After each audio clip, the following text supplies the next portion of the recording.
Robert Gros, c'est un peu moi, enfin pas totalement, hein, c'est le héros de mon roman. Je sais pas comment ça m'est venu d'ailleurs le nom, parce que j'avais signé une pige dans un canard féminin, parce que je fais un peu de, j'ai fait très longtemps pigiste dans les canards féminins, et une fois j'ai signé Robert Gros, ce qui fait Gros Robert, hein, dans l'autre sens, et je l'ai gardé quoi. Donc voilà, Robert Gros c'est moi, comme disait Flaubert, Robert Gros c'est moi. Et donc par rapport à Robert Gros, est-ce qu'il y a cette ironie par rapport à Sociaux du Dragueur, ou à travers Chute on a cette espèce de récurrence de comment trouver la bonne salope?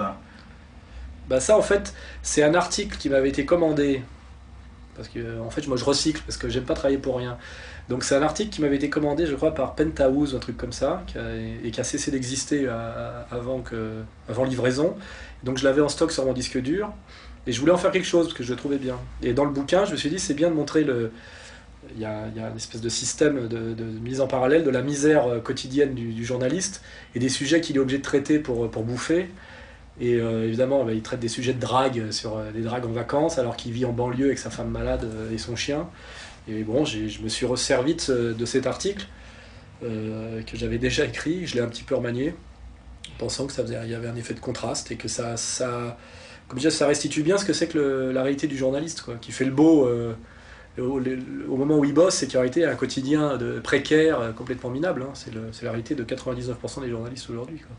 Le bouquin raconte quoi, l'histoire d'un journaliste qui est un individu qui a été formé à l'école, on va dire à l'école républicaine, quoi, à la communale, et qui essaye naïvement au début, et puis après peut-être même pour des raisons presque de refus, à la fin par esprit de résistance, qui essaye de prolonger les idées qu'on lui a inculquées dans le monde adulte et dans le monde des idées, et qui voit qu'il est très difficile de sauver à la fois son honneur et son gagne-pain. Quoi. Donc il essaye de sauver son honneur et son gagne-pain, et à la fin il perd les deux. Hein. Ça correspond pas mal à la situation objective du jeune journaliste aujourd'hui, quoi.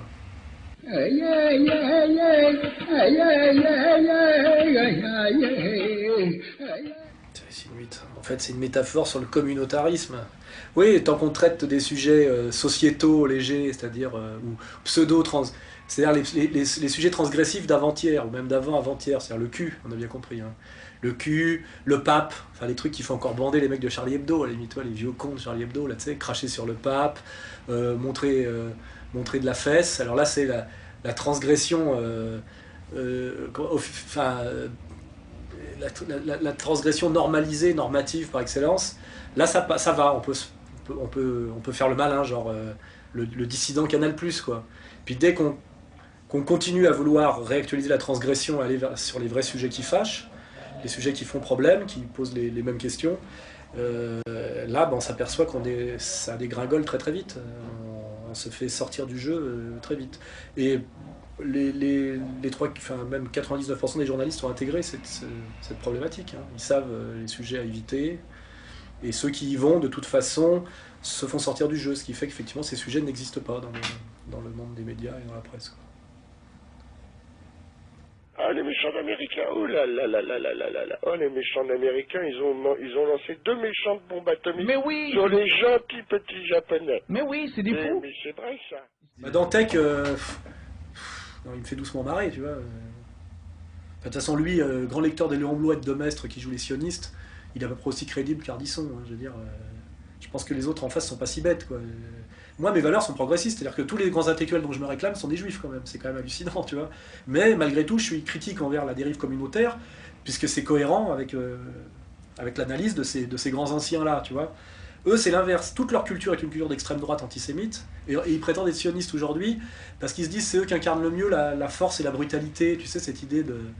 Parce qu'en fait, comme ce sont des lâches physiquement, hein, Dantec, c'est une petite fiotte, hein, je lève la main, les gens qui croient que Dantec existe physiquement et que ça serait un homme, D'ailleurs, je lance le défi, là, je prends Dantec en combat, corps à corps, quand il veut, point, pied, il n'y a aucun problème. Je sais que je le mets KO avec les yeux, simplement, il n'y a aucun problème. Mais ces gens-là, eux, ont une fascination pour la violence. C'est-à-dire que on voit qu'ils rêvent de voir du sang et des larmes, parce ils savent pas que c'est laid, que c'est triste, la vraie violence. Ils n'ont pas fait de sport, de combat, tout ça, ils n'ont pas beaucoup été dans des bastons. Et ça, c'est ces espèces de petits mecs qui parlent de mettre des gens au poteau. Enfin, ils parlent beaucoup de tuer des gens. Hein. Moi, j'en parle, c'est vrai, je parle un peu mais c'est plus ironique, quoi, quand je dis on va faire un camp pour les bobos à la Défense. Ça reste plus poétique, et puis je pense qu'ils y seraient très heureux en plus. Mais les autres, ils se prennent pour... Tu vois, Dantec se prend pour un politique, il est là, il se prend pour un général, on sent qu'il aimerait pouvoir tuer beaucoup de monde. C'est quand même... enfin, pour moi, il est ridicule. Hein. Et en plus, sa pensée ne tient pas 5 minutes. Il n'y a pas de cohérence. Le mec qui vient de banlieue, qui a la haine des pauvres, qui est vilain, il a une mauvaise peau. C'est un mec qui a on voit qu'il a une puberté douloureuse. Parce que tout ça, c'est vrai, c'est triste, mais c'est objectif. Et là, en étant un peu une star du livre, parce qu'il lui, il est sur le mythe du grand écrivain, il baise un peu au-dessus de sa condition d'origine, quoi. Et on peut pas lui en vouloir. Mais il faut avoir l'honnêteté de... Enfin, moi, mon honnêteté, c'est celle-là, de dire... il y a 3 trucs dans la vie, c'est les honneurs, l'argent et la fesse. C'est les 3 trucs qui font marcher le monde. Et tout le monde ne cherche que ça, Solers ne cherche que ça. Et parfois, si on a un peu de force de caractère, on arrive à renoncer un peu à ça pour accomplir une œuvre de vérité. Et c'est exactement ça qui est dans la balance. C'est est-ce que je vais être capable de renoncer un peu aux honneurs, à l'argent et à la fesse pour produire une œuvre. Et s'il n'y a pas ça, il n'y a pas d'œuvre. Et quand il y a œuvre, il y a ça. Hein. Alors que Dantec, lui, il fait le beau, mais il est quand même avec sa chemise brune et sa cravate à la Dorio sur tous les plateaux de télé. Et puis on dit, oui, c'est quand même scandaleux ce que vous écrivez, mais il est invité partout. Donc on voit bien qu'il y a une tartufferie généralisée. Parce que quand c'est scandaleux et que vraiment vous êtes subversif, on ne vous invite plus. Moi, je le sais, à un moment donné, j'ai bien vu quand je faisais le méchant de service, puis qu'à un moment donné, je deviens tellement méchant, entre guillemets, que je suis viré. Or, Dantec, pour son dernier bouquin, a eu droit à tous les plateaux. Hein. Campus... C'est le côté anti-arabe. Culture, oui, bien sûr. Le marketing anti-arabe. Oui, c'est-à-dire que pour vendre des livres aujourd'hui, il faut être anti-arabe, c'est clair. Oui, c'est là que je voulais en venir, en gros. Hein. C'est-à-dire que moi, j'ai fait le mauvais choix. J'ai été plutôt pro-arabe. Et en plus, je suis même pas pro-arabe. Je veux pas entendre. On me fera pas croire que les Arabes sont un empire et qui nous menacent et qui pourraient nous écraser. Je crois que c'est le seul de tous les empires qu'il y a sur la planète, c'est le seul qui n'a pas les moyens de ses ambitions. J'ai plus peur des Chinois, des Indiens, évidemment des Américains, des Américano-sionistes. Mais alors les Arabes, c'est vraiment les losers absolus, quoi. C'est pour ça qu'on en a fait l'adversaire. Tu sais, dans un combat truqué, c'est l'adversaire que les Américains se sont choisis pour être sûrs de gagner, quoi. Tu vois, c'est le... Voilà.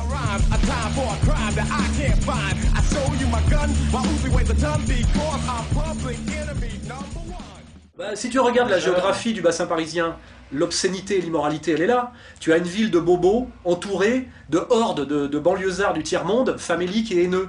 Le jour où les banlieues vont déferler sur Paris... Ils vont déjà déferler un peu. Non, mais ça pourrait se faire vraiment massivement et globalement, tu vois. Le jour où le tiers-monde des banlieues déferlera sur le Paris bobo, ça sera un grand moment d'apocalypse et de justice, tu vois. Horrible, parce que moi j'avais prévu, j'avais prévenu, on n'a pas vraiment envie que ça arrive, mais d'un autre côté, il faut bien que les méchants soient punis, sinon il n'y a aucune raison de choisir le camp de la morale, tu vois, c'est très grave quand les méchants ne sont jamais punis. Mais on peut dire que déjà, urbanistiquement, géographiquement, économiquement, le drame est déjà en place, tu vois. Un jour, les mecs des banlieues déferleront sur le centre-ville, tu vois.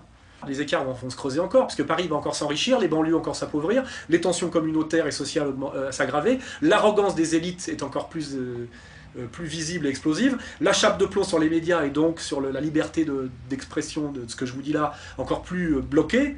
Donc c'est comme une cocotte minute. Hein. On est en train de fabriquer la bombe en ce moment. Et puis à un moment donné, il y aura une étincelle et puis ça pètera. Et ça peut aller beaucoup plus vite qu'on croit, parce qu'on voit le CPE, les émeutes, tout est prétexte aujourd'hui à descendre dans la rue pour les Français.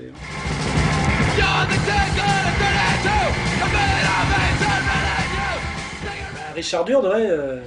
Alors moi, ce qui est marrant, c'est que Richard Durd, ça m'a beaucoup ému, et j'ai vu un symbole, hein, c'est des symboles. Hein, symptômes, symboles. Et puis j'ai fait l'émission d'Ardisson avec la bonne femme qui était dans le local, tu sais, qui était la conseillère municipale, qui a écrit le bouquin. sais, le bouquin, et qui est un élu socialiste, évidemment, de Nanterre, c'est ça. Et j'ai pas osé le dire, parce que c'était trop, mais quand j'entendais parler, j'avais envie de dire à l'antenne, parce que j'étais là, plus je vous entends parler, madame, plus je comprends Durme. Hein, tu vois, c'était ça l'idée, tu vois. Tu le comprends, quoi. Tu te dis, il y avait quelque chose de très moral dans son acte, tu vois. Peut-être qu'il avait peut-être pas volé les autres, là, tu vois. Même si c'est dur de dire ça, parce que t'as pas envie de pas cautionner la violence, bon, les mecs se font tirer dessus, c'est pas très drôle, mais ça veut pas rien dire tout ça. Hein. C'est pas des... Et effectivement, pour échapper à ça, c'est-à-dire au désespoir solitaire qui tourne à la psychose, et ce que le système favorise, parce que des individus dépressifs, ça ne pose aucun problème. C'est comment empêcher qu'ils se réunissent et qu'ils se rendent compte qu'ils ne sont pas déprimés, mais que leur névrose est une névrose objective, produite par le système, et qu'en réalité, ils sont en train de résister, et que leur malaise est la preuve d'une résistance politique, et que s'ils se fédèrent, ils peuvent transformer ce malaise en combat, en force, et même en plaisir. Et tout le travail du système, c'est d'isoler les gens pour qu'ils n'arrivent pas à opérer cette jonction, qui d'un seul coup produit une énergie et une vérité incroyable. Moi, c'est ce que je vois, c'est le plus de mails que je reçois sur mes livres, c'est que les gens me disent « je croyais que j'étais fou et dépressif, j'ai lu vos livres et je me suis rendu compte que je pense exactement comme vous, et vous m'avez d'abord aidé conceptuellement à articuler tout ça, en pensée cohérente, et en fait, vous m'avez aidé à comprendre que j'ai raison, que c'est moi qui suis dans le vrai, alors qu'on m'avait tellement matraqué que je finissais par me demander si j'étais pas devenu un fou, une merde ou un délinquant, enfin tu vois. Et ça c'est le genre de critiques que je reçois le plus souvent, qui sont pas des critiques sur la forme, c'est pas bien écrit ou mal écrit. Ces vos livres m'ont sauvé, hein, quelque part m'ont aidé. Et là, effectivement, c'est ça l'espoir. C'est à un moment donné, ces gens qui sont tous dépressifs tout seuls et au bord du suicide ou de l'acte dangereux, se réunissent, constituent un collectif politique, une force, agissent pour la transformation, et ça produit une épopée, ça sauve la vie. Alors après, 30 ans après, c'est les mêmes merdes à mon avis, hein, on retombe toujours, mais c'est pas grave. C'est-à-dire que la belle femme deviendra vieille et moche, enfin c'est pas grave, ce qui compte c'est que les roses fleurissent à nouveau, quoi. Et c'est ça le truc, c'est qu'on nous empêche, le système est très efficace, très fort, très pervers, et il empêche cette jonction. Il nous a atomisés, quoi, hein, démoralisés, déprimés, et c'est ça l'enjeu. Soit on arrive à se regrouper, à se coaliser, et on reprend le pouvoir, on transforme les choses, soit on n'y arrive pas et on meurt les uns et les autres séparément, et on meurt de ne pas pouvoir se rejoindre. Voilà, c'est ça. Et je pense que c'est la métaphore exacte de tout ce qui se passe en ce moment. Et l'enjeu du système, des méchants, du pouvoir, c'est ça. Il faut qu'ils restent isolés, soit dans la consommation abrutie, soit dans la dépression. C'est-à-dire que ça dépend du niveau d'intelligence, d'exigence, de lucidité. Alors soit c'est l'abruti, le mec qui est content parce qu'il a presque gagné au loto sportif et qui se dit qu'il gagnera la prochaine fois, et qui a son bouquet satellite, etc., qui est un peu déprimé mais pas trop, enfin dans la léthargie. Et puis le mec un peu plus exigeant, qui est lui vraiment, ça va mal, et qui dit ça me suffira pas, qui sait que d'avoir 150 chaînes de télé va pas le sortir de sa déprime, et qui veut se fédérer avec d'autres êtres humains, et là c'est de voir toutes les barrières qu'on met pour l'en empêcher, et est-ce qu'il passera outre ou pas, est-ce qu'il y arrivera ou pas. Donc il y a un enjeu politique, un combat politique, une inconnue politique, et on est en plein dedans, là, hein. Je veux dire, on n'est pas loin, quoi. Et moi, je reçois aussi beaucoup de mails, des gens qui me disent, quand est-ce que vous créez un parti politique, il faut qu'on marche ensemble, on peut faire des choses ensemble, il y a un vrai désir de combat politique collectif, là, hein, de plus en plus.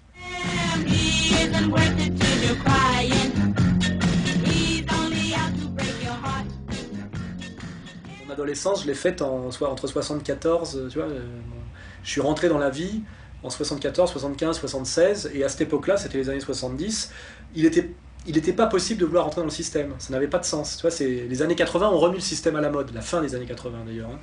Et moi, à l'époque, j'avais exactement le même positionnement que tous les mecs un peu malins, c'était le but de la vie, c'est d'échapper au salariat, c'est-à-dire à l'exploitation de sa force de travail, tu vois, à l'aliénation, quoi, et d'essayer de vivre autrement. Donc, et puis surtout de pas trop bosser, parce qu'en plus les 30 Glorieuses, c'était beaucoup plus facile à l'époque. Donc qu'est-ce qu'on faisait? On était le plus possible aux terrasses des cafés, on bricolait un peu dans la brocante, tu vois, on faisait des petits coups pour avoir un peu d'argent, et puis on passait son temps à chercher à baiser des filles, quoi, tu vois, et puis on avait un vrai goût pour la culture, et la vraie culture, tu vois, la culture profonde. Donc on lisait beaucoup, on allait au cinéma, on se cultivait, on draguait, on palabrait, et on travaillait le moins possible juste pour vivoter. On n'avait pas besoin de plus parce que le confort c'était le temps libre, et la mobilité, tu vois, le fait de pouvoir aller aux terrasses des cafés. Et à l'époque, on était à notre cantine à Paris, c'était par exemple la Coupole, tu vois. Et quand tu étais considéré comme une espèce de jeune artiste, entre guillemets, à la Coupole, tu avais les vieux serveurs qui te recevaient, qui t'appelaient par ton prénom. C'est-à-dire que quand on voyait que tu perpétuais une espèce de tradition culturo-transgressive, tu étais immédiatement identifié comme membre de cette espèce de groupe qui est quand même une élite, et tu étais respecté. Et moi j'ai vu l'écroulement de tout ce monde qui s'appelait le monde de la culture française, où à un moment donné, au Flore, même si c'est un endroit qu'on fréquentait pas, c'est devenu un endroit pour les coiffeurs. Ça a commencé avec les stylistes de mode. Tu sais, quand Libé a commencé à dire que le prêt-à-porter devenait de l'art, tu vois, c'est le début du basculement, et c'est 86 aussi. Tout s'est passé pour moi vers 86. La centrifugeuse pour virer tous les gens qui pensaient sérieusement et qui étaient un peu courageux, c'est en général les gens qui étaient sionistes critiques, ils ont été virés systématiquement, et on a fait rentrer de plus en plus des gens de chez LVMH, enfin tu vois, l'ascension de Jean-Paul Gaultier, tu vois, c'est marrant, c'est-à-dire que on fait rentrer des sionistes et des tapettes, tu vois ce que je veux dire, et on vire des hommes, tu vois, des types qui essayent de devenir des hommes au sens humaniste du terme, c'est-à-dire de concilier le beau, le bien et le vrai dans une vie, quoi, tu vois, où sans croire en Dieu, on croit encore aux valeurs kantiennes, tu vois, de la loi morale et tout ça. Tout ça, je l'ai vu s'écrouler. Alors, bon, chaque écrivain te dit que ça s'écroule, donc tu te dis peut-être que c'est ma naïveté, que je suis sorti de la naïveté peut-être. Mais j'ai l'impression que quand je lis Le Désespéré de Léon Bloy, je me dis, il vivait une époque encore infiniment plus élégante que la mienne, tu vois. Parce qu'il y a un gros parallèle entre Le Désespéré de Léon Bloy et Chute. Et je peux le dire d'autant plus facilement que je l'ai lu après l'avoir écrit. C'est quelqu'un qui m'a dit, ça ressemble beaucoup au Désespéré de Léon Bloy, qui est l'histoire d'un journaliste qui crève de faim, parce qu'il est intègre et à contre-courant. Et je me dis, le pauvre Léon Bloy, il se rend pas compte à quel point son époque est incroyablement lettrée et élégante à côté de la nôtre. Hein. Là, on a atteint un sommet jamais atteint dans l'histoire de l'humanité de vulgarité et de bassesse. Hein. Ça n'a jamais existé avant, cette disparition totale de ce qui a justifié la bourgeoisie, parce qu'il y a la laideur de la bourgeoisie qui est la bourgeoisie économique, mais il y avait quand même le côté respectable de la bourgeoisie qui était la classe de la culture, faut pas oublier, elle est montée là-dessus aussi, tu vois. C'était sa valeur. Or, aujourd'hui, il ne reste plus que la bourgeoisie laide de l'argent, et la bourgeoisie culturelle n'existe plus, c'est-à-dire qu'il n'y a plus aucune raison de la sauver. Et moi, je fais partie des derniers mecs qui ont la formation, le désir, parce que je pense que je suis un tout petit peu plus vieux que les jeunes cons de Canal+. Peut-être que si j'avais eu 5 ans de moins, et que j'avais débarqué non pas à la fin des années 70 ou au milieu des années 70, mais déjà en 80, j'aurais rien connu de tout ça. Et c'est vrai que c'est pas forcément de leur faute. Un bec BD, c'est le petit con, quoi. Le mec, il arrive de Neuilly, c'est un BCBG, il fait le Cacas Club, il arrive directement dans les boîtes avec les fringues anglaises de son père. Il connaît rien au monde de Jean Genet, de Pasolini, et il n'a aucune sensibilité pour tout ça. Et pour moi, c'est un handicapé, quoi. Et voilà, donc moi, ma chance, c'est d'être un peu plus vieux que ces mecs-là, quoi. C'est tout.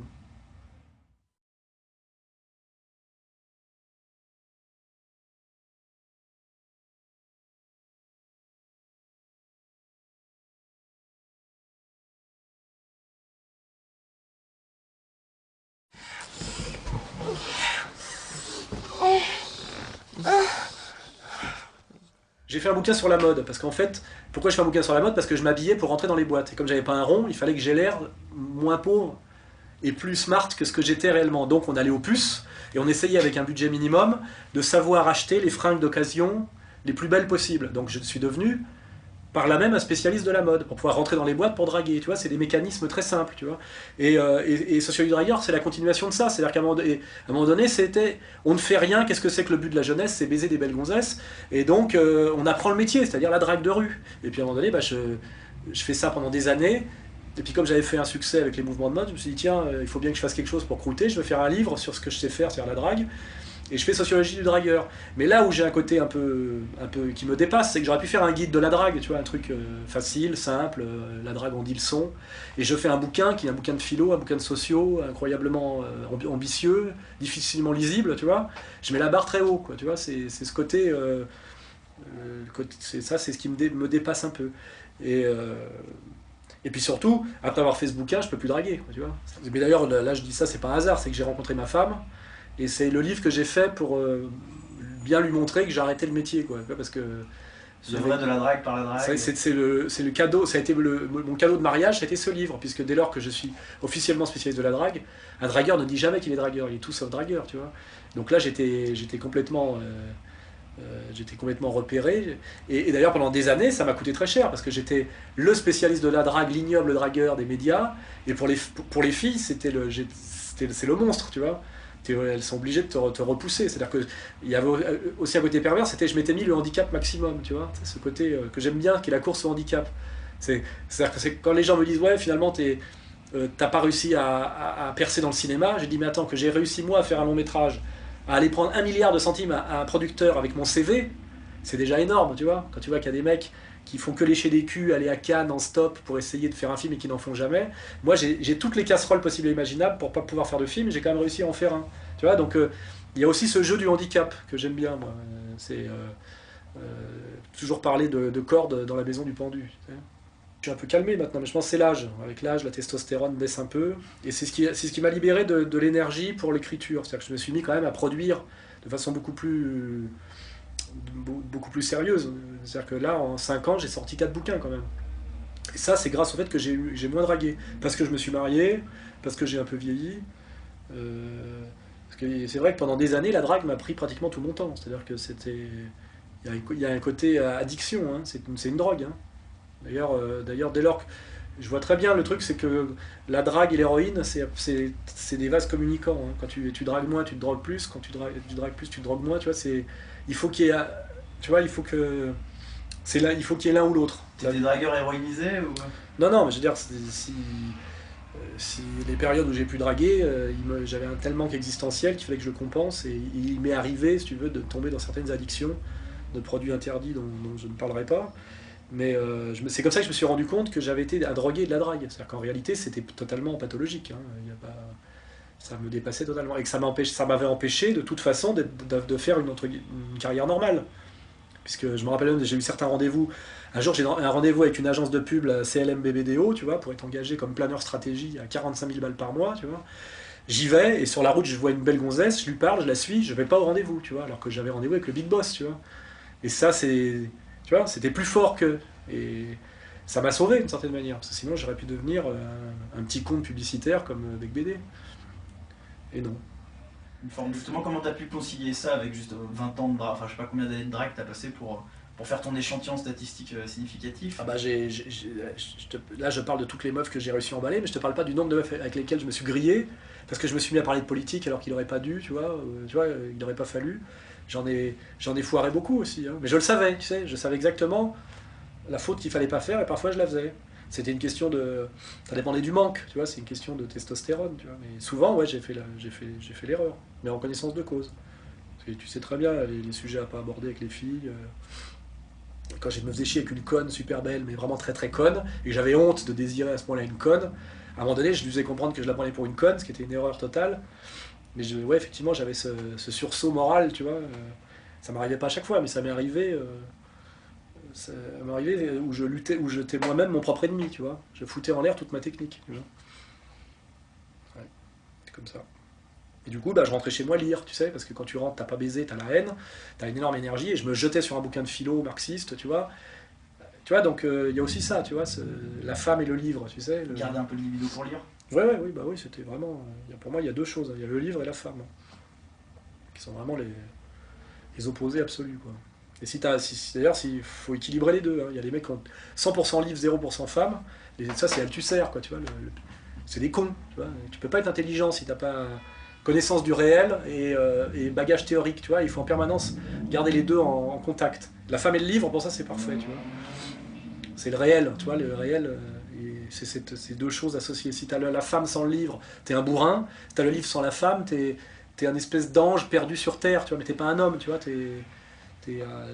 C'est-à-dire que tu produis du concept pour te protéger d'une réalité qui te terrifie, tu vois ce que je veux dire. Et j'ai connu des mecs comme ça, tu vois. Et pour moi, c'est Althusser. J'en parle dans le bouquin, pas par hasard. C'est-à-dire qu'à la fin, le mec, il étrangle sa femme, il tue sa femme, tu vois, il devient fou, tu vois. C'est pas un hasard, tu vois, ça s'explique. Parce que je pense qu'à la fin, il comprend qu'il est passé toute sa vie à côté de la vie, quelque part, et que finalement, c'est un couillon, quoi, tu vois. Et pour moi, c'est vraiment une œuvre médiocre, Althusser. il ne restera rien, tu vois.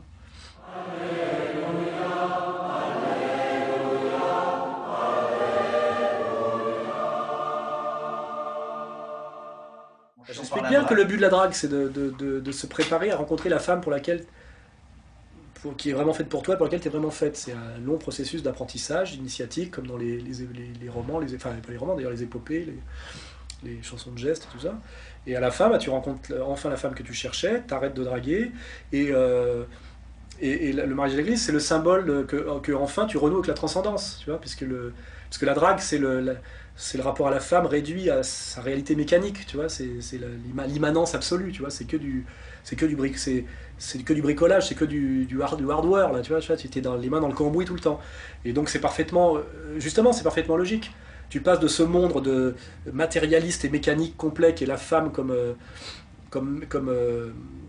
appareil, enfin, comme chose à contrôler, au mariage devant Dieu qui est, à un moment donné, tu renoues avec le monde de l'âme, tu vois, donc c'est tout, enfin, je veux dire, tout, le vrai monde est comme ça, tu vois, je veux dire, c'est comme le cinéma de Buñuel, enfin, tu vois, alors on se dit, ouais, c'est paradoxal, c'est contradictoire, non, c'est la réalité est comme ça, tu vois, c'est... Il n'y a pas un moment où tu te dis ça arrivera jamais quand tu arrives à 550 par exemple? Ah bah justement, tu te dis j'y arriverai jamais, à un moment donné ça t'arrive, et tu dis donc j'ai la grâce. C'est ça que tu te dis.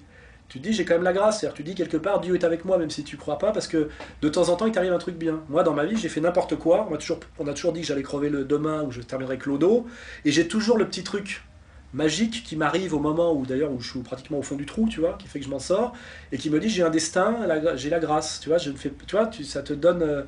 si t'as pas le sentiment du destin, tu peux pas tenir, tu peux pas mettre la barre, c'est trop fatigant, tu vois, donc il faut que tu aies ce côté un peu mystique quelque part, tu vois, et tout le monde l'a ce côté-là, tu vois. Joseph Staline l'avait, enfin tu vois, Ho Chi Minh, enfin tu vois, tu peux être un matérialiste intégral et avoir cette petite dimension mystique, tu dois croire en ta bonne étoile, tu dois croire aux signes, tu dois croire aux symboles, tu remarqueras que les grands hommes politiques ont tous consultent des voyantes, tu vois, c'est pas un hasard, c'est que c'est tellement angoissant, réduire le monde à une, tu sais, à une combinaison de probables, tu vois, à une réalité, cette réalité pascalienne qui terrifiait Pascal lui-même, tu vois, le monde de la géométrie, tu vois, c'est pas possible, c'est trop, anthropologiquement, c'est pas supportable. Donc il faut que tu te dises, il y a un petit truc en plus, une petite étincelle. C'est-à-dire que parfois, je me dis, là j'ai fait un peu n'importe quoi, ça a forcément une cohérence qui me dépasse pour l'instant. Quand j'aurai plus de recul, je comprendrai pourquoi j'ai fait ça. Tu vois, je me dis ça, tu vois. Et un jour, il y a un mec qui m'a dit, toi, un mec qui était intelligent, qui m'a dit, toi, quand on prend du recul avec toi, on se rend compte qu'on a l'impression que tu fais n'importe quoi, et quand on se recule, on voit que en fait, tu dessines un jardin à la française. Et je me dis, ce mec-là, il est vachement intelligent, il a compris un truc sur moi que j'avais pas compris, et il vient de me l'apprendre. Alors, je sais pas comment il a fait pour voir ça, tu vois, parce qu'il m'a dit ça il y a 15 ans, tu vois. Et je me répète cette phrase régulièrement. Je me dis, tu es en train de dessiner un jardin à la française, mais comme j'y suis, toi, tu sais, c'est le truc du recul, tu vois. Je n'ai pas le recul, mais je sais que quelqu'un l'a pour moi, tu vois, et de temps en temps je me dis, je comprendrai plus tard pourquoi j'ai fait cette... Par exemple le dérapage, je me dis, je comprendrai plus tard pourquoi j'ai fait ce dérapage, qui était tellement contre-productif au moment où je l'ai fait, tu vois. Je me dis, il va s'intégrer dans une logique. À un moment donné, ça travaille dans une logique plus vaste, et ça deviendra un élément positif a posteriori, tu vois ce que je veux dire?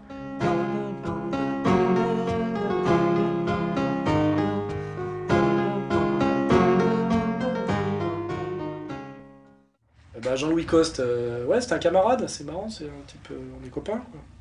C'est Jean Rousseau qui me l'a présenté il y a des années déjà. Et là, j'ai vu qu'il avait une embellie, parce que Sorin de Flammarion a publié Grand-Père, là, son bouquin. Ouais. Fayard. Ah, c'est Fayard, merde, ouais, il a changé. Enfin, c'est Sorin en tout cas. Et ouais, il y a des points communs, ouais, sur le fond en tout cas, avec moi. Ouais, c'est un type qui a l'air paradoxal comme ça, mais qui dit avec l'air de ne pas être structuré conceptuellement, qui dit des choses assez fines. J'arrive d'ailleurs pas à savoir si il fait semblant d'être intelligent par accident ou s'il est super malin, tu vois. Mais je pense pas d'ailleurs mais il sort des trucs toujours très justes. Avec une espèce d'anarchie, tout se bouscule, mais il se trompe pratiquement jamais, quoi. Sur les hippies, sur les PD, sur les femmes, on est en phase. Hein. Et d'ailleurs, tous les gens, les gens de mon panthéon, de notre panthéon, c'est comme ça que ça se fait. Tu vois que sur les sujets clés, tu dis tiens, bah, c'est toujours bon, quoi. Il y a pas de... Donc au-dessus de nous, comme dans un espèce de monde platonicien, il y a des idées. elles sont articulées d'une certaine manière, et les gens qui font partie de la même famille, c'est ceux qui communient avec ces idées articulées de la même façon. C'est un peu ça, ouais. Ça crée des espèces de symboles. Et Coste fait partie de ma famille.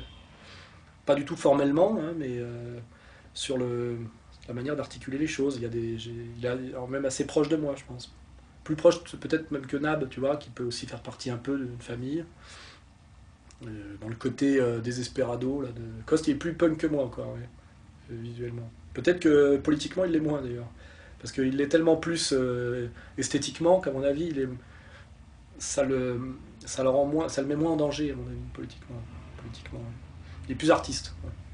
Et j'aime bien, et qu'en ce moment on ose le sortir un peu, et que des gens comme vous, de votre génération, le découvrent. Je pense que vous ne le connaissez pas depuis très longtemps, je sais pas. 10 ans. Ah, 10 ans, oui, excusez-moi. Alors. Enfin, c'est plutôt bon signe, parce que normalement, les cons du système auraient dû annoncer sa mort depuis longtemps, quoi. C'est un mec qui, normalement, c'est un crevard pour eux, il aurait dû disparaître. Or, il est là et bien là, et finalement, il va peut-être finir par devenir une valeur marchande. Il faudrait pas grand-chose pour qu'il devienne une vedette, hein. C'est dangereux d'ailleurs, je pense qu'il va faire tout pour que ça n'arrive pas, je lui fais confiance.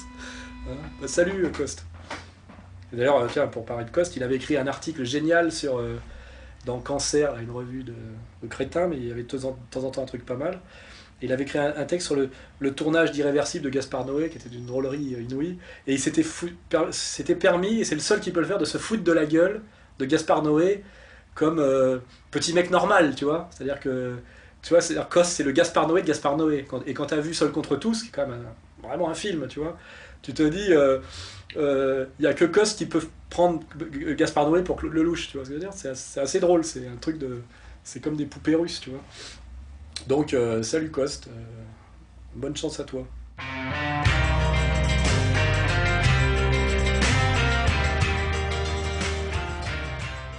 Ben moi, j'en suis venu à la socio, je vais te dire un truc, parce que quand il fallait vivre sans rien foutre, il n'y avait pas 36 boulots.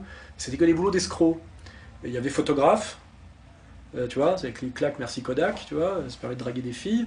Et il y avait publicitaire, enfin tu vois, les mecs qui allaient vendre du concept à la pub. Et moi j'étais malin, tu vois, j'étais un peu doué pour les idées. Donc, et comme j'étais branché, je me suis mis à aller vendre de l'analyse, tu vois, sociologique. C'est-à-dire que j'ai fait ce boulot-là, moi, tu vois, de conseil en communication, etc. Parce que c'était ce qui demandait le moins de matériel. Ça consiste à passer sa journée au bureau, au bistrot, à regarder les tendances de la rue et à faire des synthèses, parce que j'avais l'esprit pour le faire. Et ça a donné Les Mouvements de mode expliqués aux parents, qui est le premier bouquin que j'ai écrit, que j'ai coécrit avec un certain Obalk. Lui qui l'a surtout vendu d'ailleurs, moi je l'ai écrit. D'ailleurs depuis il n'a jamais réécrit un livre, le pauvre.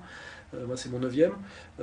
Donc je me suis retrouvé faisant ce livre comme un gag avec lui. Et puis on fait un best-seller. Donc d'un seul coup, je suis intronisé par le système, sémiologue, spécialiste de la mode, des signes, etc.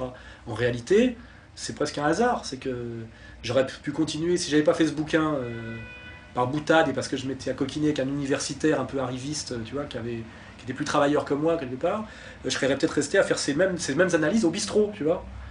Tu vois, à la Diogène, tu vois, tu vois, il y a une dimension socratique, c'est que le passage à l'écrit était pas du tout gagné d'avance. Moi, j'ai un mec qui faisait une faute d'orthographe par mot, et maintenant je fais une faute d'orthographe par ligne, tu vois. Tout ça c'est fait par hasard. Culture de la rue, quoi.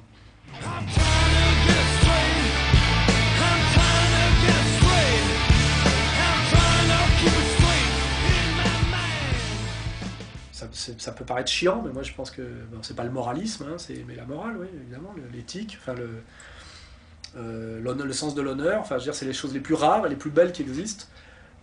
Quand Dieudonné s'est fait passer à la moulinette chez Ardisson et qu'il m'a pas lâché, quand moi on m'a dit tu peux revenir s'il suffit que tu lui chies dessus et que je l'ai jamais lâché, c'est ce qu'il y a de plus émouvant au monde.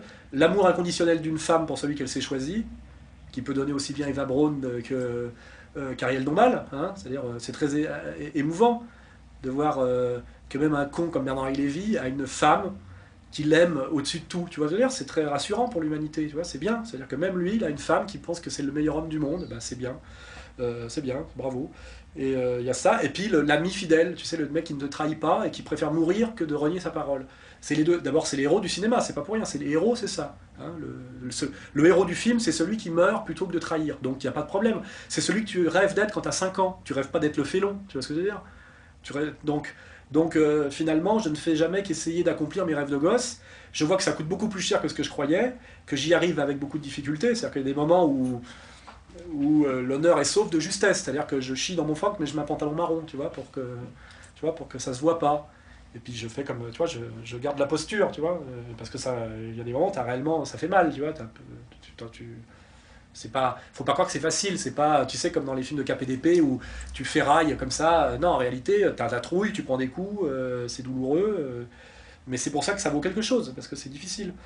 Et ça, en valeur absolue, c'est ça qui compte. Voilà, moi, je gère un adversaire respectable même, tu vois. J'ai même pas de problème avec les mecs qui ont pas mes idées si c'est s'ils sont sur les mêmes valeurs, tu vois. Tout ce qui me dégoûte, c'est... Moi, les mecs qui me mettent des tapes sur l'épaule en douce, qui me disent t'as raison, t'es le meilleur. Après avoir fait une émission où ils ont dit tout le contraire, tu vois, pour me dire, ouais, mais c'est le business, pour moi, c'est la chose la plus abjecte, tu vois. Je préfère le con de bonne foi, tu vois, l'ennemi... c'est ça qui est contre moi, c'est-à-dire l'idiot utile, tu vois, le mec qui n'a pas compris qu'il se faisait manipuler. Mais il y a beaucoup, en plus de types, des Lorenzaccio, quoi, les types qui te disent, mais bien sûr c'est toi qui as raison, mais je joue le jeu, tu vois, ça c'est abject. Et ces tapes là que j'ai eu sur l'épaule, j'en ai des bleus, je te dis comme Bernard Hinault ou Mont Ventoux, tu vois, depuis mon dérapage, tu vois. C'est ça, et ça c'est ce qu'il y a. Et les mecs croient en plus qu'ils vont se faire respecter par toi quand ils te disent, après t'avoir flingué à l'antenne, je pourrais citer des noms, hein, des mecs qui me flinguent à l'antenne, après viennent me voir et me disent, évidemment je suis d'accord avec toi, tu vois. Ça c'est les mecs, je vois pas quelle est leur vision du monde, tu vois. C'est ce qui fait qu'on a inventé Dieu et le ciel pour se dire qu'un jour ça sera mieux ailleurs, tellement à cause de cette maladie congénitale de l'humain, la vie est triste et moche, quoi. Hein. Bon, voilà. Quand on a dit ça, on a tout dit. Hein.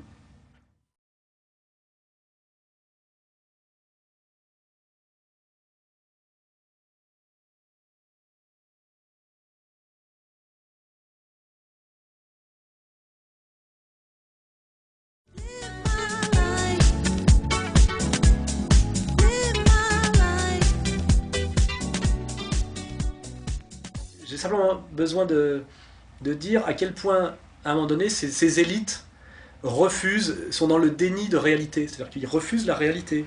C'est-à-dire que tu as un Delanoë qui arrive à te dire tranquillement devant un journaliste que ça va beaucoup mieux à Paris, que c'est moins pollué, qu'on roule mieux, que les Parisiens sont contents, que tout le monde est content. C'est-à-dire que ça fait vraiment penser à des périodes de fin de règne, tu sais, dans l'histoire passée. Tu sais, quand le monarque refuse de voir la réalité et s'enferme totalement dans son mensonge et avec la dangerosité. Et c'est Néron brûlant, tu sais, regardant Rome brûler, et, tu vois, il y a ce côté-là. Hein. Et Delanoë, c'est ça. Quand il dit non, il y a moins de pollution qu'avant. Alors non, il y a des embouteillages partout. Non, ça va très bien. Les Parisiens sont très contents. Ils sortent des stats, etc. Et quand des gens, pour continuer à se sentir en phase avec eux-mêmes, sont obligés de nier la réalité à ce point-là, c'est-à-dire de dire qu'il fait jour alors qu'il fait nuit, en gros, c'est que ça va très très mal, quoi. C'est très mal pour eux, très mal pour le pays, parce que c'est quand même eux qui dirigent, et que ça peut... Je pense qu'on peut pas rester très longtemps au pouvoir en disant qu'il fait beau quand il pleut, quoi, tu vois, c'est pas possible. Donc là, j'attends de voir quand Delanoë va se casser la gueule, et moi, comme je suis un type qui fait des prévisions et qui se trompe rarement, parce que j'avais quand même prévu le nom à la Constitution à 56%, j'étais le seul qui était monté aussi haut, ça fait 55,5. Je pense que Delanoë va perdre les prochaines les élections de Paris, il les perdra là-dessus, il va se fâcher avec les Verts, parce qu'il va essayer de se sortir de la dinguerie des Verts qui vont se retourner contre lui, c'est-à-dire que ça va terminer dans un bordel complet, son truc. Parce que c'est les Verts qui sont en train de le tuer, c'est clair. Qui sont les idiots utiles comment dirais-je, des spéculateurs immobiliers. Parce que la seule explication rationnelle de toutes ces conneries, c'est que ça fait exploser le prix du mètre carré à Paris. Parce que ça empêche tous les travailleurs de travailler. C'est-à-dire que quand vous avez un petit chauffagiste sur le quai de Valmy qui peut plus se garer en double fil, il est obligé de partir en banlieue, et là il y a un bobo qui arrive et qui se fait un magnifique loft dans son... Alors qu'avant c'était un chauffagiste, quoi. Et donc on voit bien qu'en fait la réalité, l'espèce de délire des écologistes, et ce sont les idiots utiles des spéculateurs immobiliers, à mon avis, parce qu'on voit très bien que ça fonctionne, ça fonctionne très bien. Alors il y a ceux qui le savent, qui sont de purs salauds, et puis les crétins de la base, quoi, les idiots utiles. Et je pense que les écologistes, c'est ça, c'est une nuisance. Avant on avait avec les écologistes on a une double nuisance. On a la nuisance de la pollution et la nuisance écologiste en plus. C'est la pollution écologiste. Ça s'est surajouté, quoi. Et on a donc des salauds et des crétins, quoi. C'est les deux strates, quoi. Et je pense que ceux un jour qui feront les frais s'il y a une période un peu révolutionnaire, un peu troublée, je pense que les écologistes feront partie de ceux qui passeront à la trappe et à la casserole. Parce que, alors, comme trahison d'un projet et d'un programme, c'est-à-dire on ne peut plus être écologiste à cause d'eux, alors que pourtant c'est le vrai problème, l'écologie, c'est évident. Hein, mais quand on voit ce qu'ils en ont fait, c'est un cauchemar. Ouais, c'est en train de devenir une espèce d'écomusée. Hein. Il y a cette côté transformer Paris en musée pour touristes. Hein. C'est Amélie Poulain généralisée. Et ça devient une ville incroyablement triste, surtout. On s'y emmerde terriblement. C'est une ville de bourgeois falsifiée, parce que le charme de Paris, c'est d'être une ville populaire et une ville de mélange, réellement de mélange social. Et à quel point ça s'est accéléré, à quel point on s'emmerde, à quel point c'est les gens de gauche qui l'ont fait, c'est ça qui est tragique, et au nom en plus de la festivité, du festif, au nom de, je sais pas ce que c'est que la Nuit Blanche et Paris-Plage. Enfin, Philippe Muret a fait le boulot, on va pas le redire, mais c'est consternant, quoi. Comment, quand on les jugera, enfin, je veux dire, quand on aura le recul historique et qu'on verra moi je me suis tapé comment il s'appelle, Christophe Girard, j'ai fait un texte sur Christophe Girard que vous pouvez relire Jusqu'où va-t-on descendre, le cadre chez LVMH qui prend en charge le festif parisien, c'est cauchemardesque d'ennui, d'élitisme sordide et surtout l'élitisme dans tout ce qu'il a de condamnable. C'est-à-dire que ça n'a que l'arrogance de l'élitisme et ça n'a aucune qualité, parce qu'il n'y a pas de... Il n'y a rien de supérieur là-dedans. Hein. C'est effectivement... moi quand j'avais écrit Jusqu'où va-t-on descendre, l'idée c'est comment est-ce qu'on peut descendre encore plus bas, quoi, et là on n'est pas loin de toucher le fond à mon avis. Hein. D'ailleurs, le truc des embouteillages, c'est marrant, c'est qu'ils ont fait des espèces de rues piétonnes sur les grands axes. Alors au début, ça gêne la circulation. Puis on se dit, ils vont arrêter, c'est du symbolique, parce que moi je pensais que c'était du symbolique. Mais ils continuent. Et je pense qu'on arrivera à un moment donné à un Paris bloqué entièrement. C'est-à-dire qu'on peut imaginer un Paris où aucune voiture ne peut rouler, c'est-à-dire aucun pompier ne peut rouler, on ne peut plus amener personne à l'hôpital, les braqueurs peuvent braquer toutes les banques qu'ils veulent, parce que la police ne peut plus non plus bouger, parce que c'est ça. On y est presque. S'ils continuent à amener leur projet à bien jusqu'au bout, ça sera la paralysie totale de Paris. Or, ça ne peut pas arriver. Donc, ça veut dire qu'ils sauteront avant.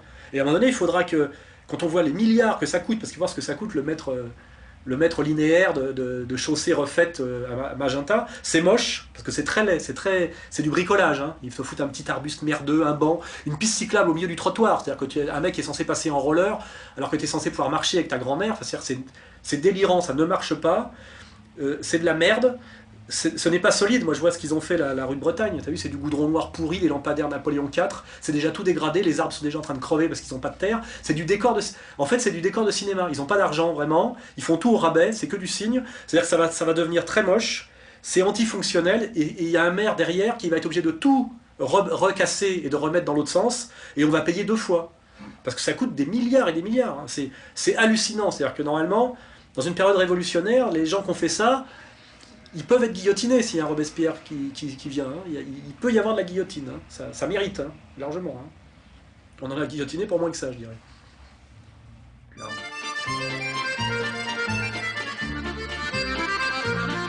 À Paris. Oui, moi j'ai quitté Paris, j'y viens que pour le boulot, parce que j'ai une telle souffrance quand je me souviens de ce qu'a été mon Paris à moi, le Paris de ma jeunesse, que je préfère vivre en province, oui. Je vis même à la campagne, quoi. Hein. Mais je reviendrai comme le Cid, tu sais, sur mon cheval, quoi, je sais pas, je reviendrai, c'est ce que je dis. Mais pour l'instant, j'attends. Quand on voit, avec la mondialisation, et on voit ce que sont devenues les capitales mondiales, et qu'on voit que Paris est encore moins cher que Tokyo, que Londres, etc., ça peut encore être bien pire, en tout cas au niveau de la montée du mètre carré, de la dépossession des Parisiens de leur ville, parce que à terme, Paris deviendra une ville où tous les happy few du monde auront leur habitation secondaire ou tertiaire ou quaternaire, parce qu'ils ont un pied-à-terre dans chaque capitale. C'est la vision de Jacques Attali, tu sais, la surclasse transnationale, le nomadisme, tu vois. Ouais. Et donc à terme, on imaginera un Paris où il n'y a plus de Parisiens, on payera quelques connards, tu sais, déguisés en... Il y aura même des gens qui feront vitrier, tu sais, d'ailleurs des mecs des intermittents du spectacle qui seront déguisés qui auront des uniformes des petits métiers du vieux Paris, tu sais, pour les types qui sont là, parce qu'à la fin ils vont se rendre compte que c'est plus Paris quand même, ceux qui achètent. Parce que c'est ça le paradoxe, c'est que ceux qui achètent pour être à Paris, c'est mon Paris qu'ils aiment, tu vois, c'est le Paris village, etc. Et quand ils viennent, ils le tuent. Parce que moi, là où je suis dans le Marais, quand je suis arrivé, c'était encore le Paris village, le Paris mixte, le Paris un peu populaire, tu vois. Et les bobos sont venus parce qu'ils aiment ce Paris-là et ils le tuent, tu vois. C'est ça qui est hallucinant, tu vois. Ils aiment le pari populaire et ils viennent le tuer, tu vois. Ce sont des vampires, c'est-à-dire qu'ils viennent saigner le pari populaire. Ils n'ont même pas cette espèce d'honnêteté d'aller là, dans des lieux qui leur ressemblent, tu vois. Des lieux prétentieux, froids, à la limite. Le lieu qui serait naturellement pour eux, et peut-être un jour j'en ferai un camp pour eux, un camp de... Ouais, un camp, on les mettra là. C'est la défense. C'est le seul lieu qui mérite, c'est le lieu qui leur ressemble. Ils devraient tous vivre à la défense, normalement, parce que c'est ce qui correspond à leur vision du monde. Ils n'ont pas à foutre les pieds dans le 11e, dans le 19e, dans le 18e, à la Fourche, tu vois, au Batignolles. Normalement, ils n'ont rien à voir avec tout ça. C'est pas eux qui ont fait cette ambiance, cet univers, tu vois. C'est d'autres gens, tu vois, avec d'autres valeurs.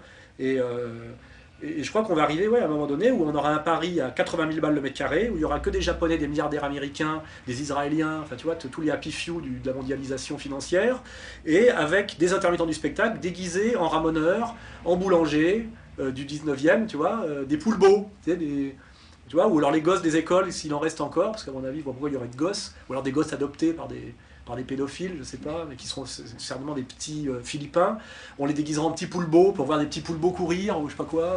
Enfin, on peut arriver... On peut pousser très très loin la logique. Et d'ailleurs, cette logique s'auto-génère elle-même, et il faudra bien qu'une force contraire et extérieure arrête la progression de cette logique, parce qu'elle ne s'arrêtera pas d'elle-même. C'est ce qu'on appelle en philosophie l'hubris, c'est-à-dire qu'il n'y a aucune raison que ces gens-là arrêtent leur processus, puisque c'est là le gag belge, là, tant que je gagne, je rejoue, quoi. Hein. Jamais personne ne s'auto-limite. C'est pour ça qu'il y a finalement toujours des mouvements révolutionnaires et du chaos. Les gens vont toujours jusqu'au bout de leur connerie, de leur erreur. Ils vont jusqu'au bout. Et comme ça rapporte du pognon, l'immobilier, parce qu'en réalité, les gagnants continuent à gagner, là. Hein. Il y a de plus en plus de gens qui perdent, mais les gagnants n'ont jamais autant gagné. Donc si on a une vision globale, on peut trouver ça absurde, mais si on a une vision ultra-élitiste des joueurs gagneurs, eux, ils gagnent de plus en plus et de plus en plus. Et avec Delanoë, ils n'ont jamais autant gagné. La ville de Paris n'a jamais été aussi riche, puisqu'elle touche sur chaque transfert sur chaque vente d'appartements et d'immeubles, elle touche un pourcentage. Donc la ville n'a jamais été aussi riche de ce point de vue-là. Ils feront exposer les impôts locaux. Tout est planifié. Il n'y aura plus un pauvre à Paris, plus un salarié, plus une classe moyenne. C'est déjà le cas. Du coup, tu n'as plus d'administrés qui t'emmerdent, parce que ces gens-là ce qu'ils veulent, c'est des musées, mais des crèches, ils en ont rien à foutre, des hôpitaux, ils y vont pas, donc c'est tout bénéfice, tu vois. Ils votent pas en plus, ces gens-là, ils votent pas dans le lieu, donc de toute façon, quand on dit ouais, les Parisiens souffrent, etc., tu dis ouais, mais comme ils souffrent, on les vire. Après, ils votent plus, parce qu'ils sont plus parisiens. Tu vois ce que je veux dire ? Il y a une espèce de logique obscène qui ne pourra être arrêtée que de l'extérieur, et je dirais par la brutalité. Hein, il va falloir leur botter le cul, c'est clair qu'ils ne s'arrêteront pas. La raison ne sera pas le moyen de les arrêter. Hein, aucune chance.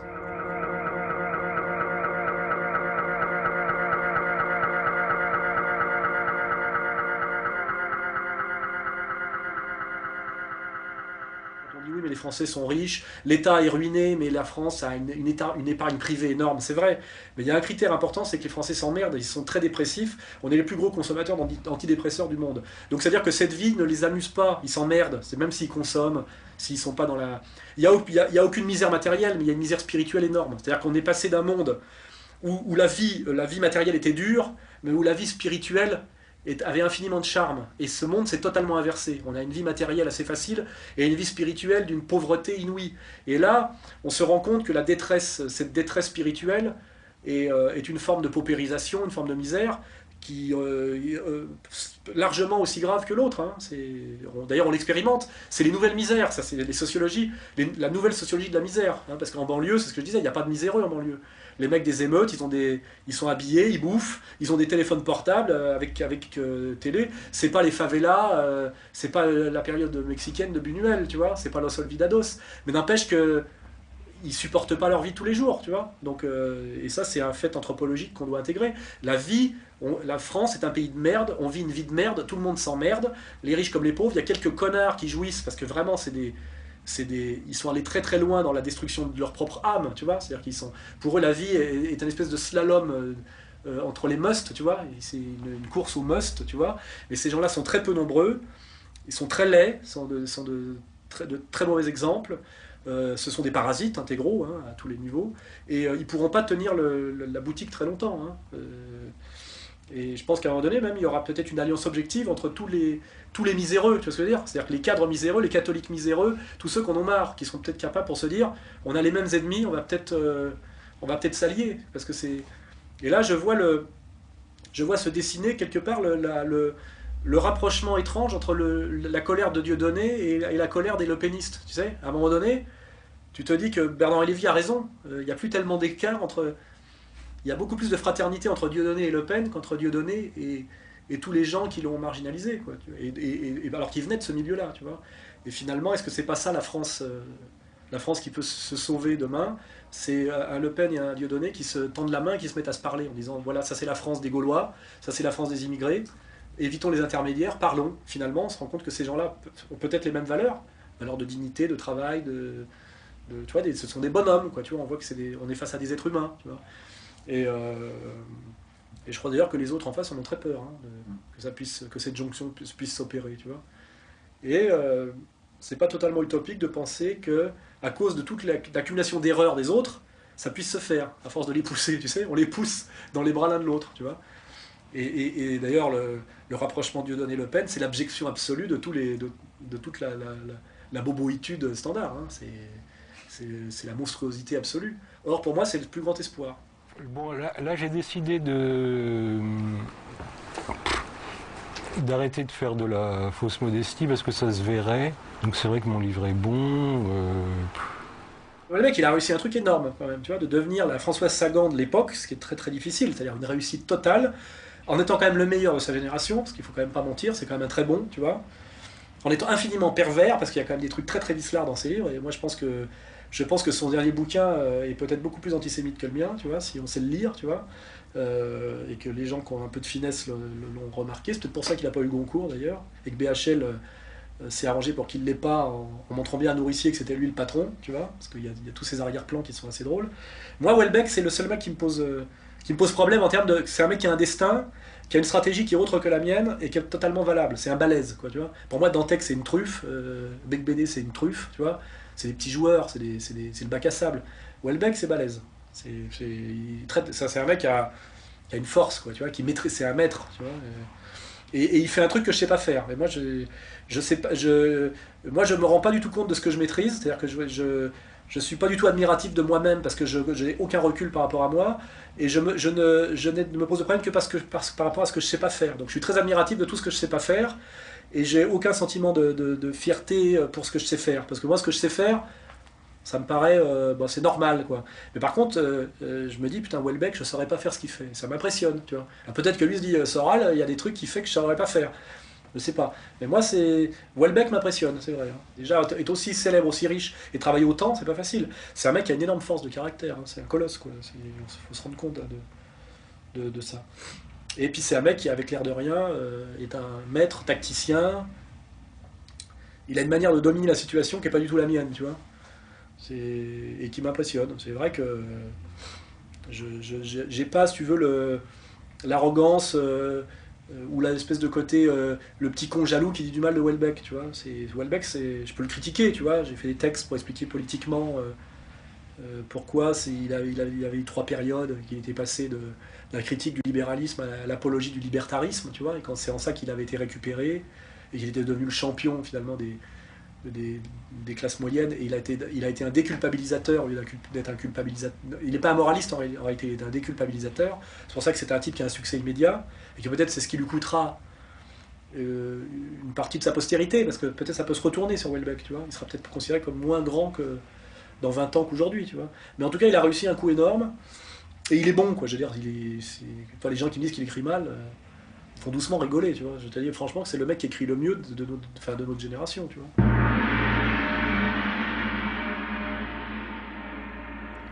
Là, je vais le déclarer solennellement. Ça m'étonnerait que j'écrive un livre avant longtemps, entre guillemets. C'est-à-dire que là, j'ai fini un cycle. Tu vois, dans Misère du désir, je disais qu'il fallait faire la révolution, et donc il fallait arrêter d'écrire. Et là, le héros, il meurt, hein. Et d'ailleurs, tu as vu, c'est un seppuku, j'ai inventé un seppuku assez moderne. Le mec meurt de sodomie dans un backroom, tu vois. Sodomie, voilà, il se fait éclater l'anus dans un backroom pour se fondre dans la normalité contemporaine, de n'être plus qu'un trou du cul. Et il accepte de mourir, espèce d'acte. C'est très proche de l'acte de Mishima, hein. C'est du Mishima contemporain, tu vois. Mishima au backroom. Et donc là, le Robert Gros, c'est moi, est mort. Et moi, c'est moi en tant qu'écrivain là qui suis mort. Ça, je pense que je vais là, si j'écrivais un nouveau livre maintenant, je pense que j'écrirais un livre de trop, ça, il me semble. Donc là, il faut que je vive à nouveau des trucs, puisque finalement, vers la féminisation, jusqu'où va s'en descendre, Socrate à Saint-Tropez, misère du désir et chute, là, ça crée une espèce de cycle, bon, qui avait commencé avec Sociologie du dragueur, qui est un peu mon œuvre maîtresse. Je suis au bout d'un cycle. Hein. Là, je me répéterai. J'ai tout dit là. Donc là, il faut que je vive à nouveau des trucs. Donc je vais arrêter d'écrire, des livres, et je vais essayer de vivre des choses à nouveau. Et comme la période est politiquement intéressante, je vais voir si je peux vivre des trucs sur le plan politique. J'ai essayé d'agir. Ça sera peut-être plus du journalisme, je sais pas. Mais je crois que je vais pas écrire un bouquin avant longtemps. Et le prochain bouquin que j'écrirai, ce sera pour tirer parti de cette période qui s'annonce là. Après la mort de Robert Gros, là je rentre dans une nouvelle période de ma vie, qui est la période bientôt de la cinquantaine, l'âge adulte, parce qu'on a une génération d'attardés terribles. Donc là je vais rentrer dans mon âge adulte. Là. Après, peut-être qu'après, dans 10 ans, j'écrirai des bouquins d'adultes. C'est la fin de la période adolescente. Vous préférez quoi, moi ou Bec BD? Je veux dire, c'est qui le héros de la jeunesse? C'est moi ou Bec BD quelque part? C'est qui le héros du film? C'est pas Bec BD, c'est clair. Je veux dire, donc de toute façon, c'est prouvé mathématiquement. Oui, voilà. Bon.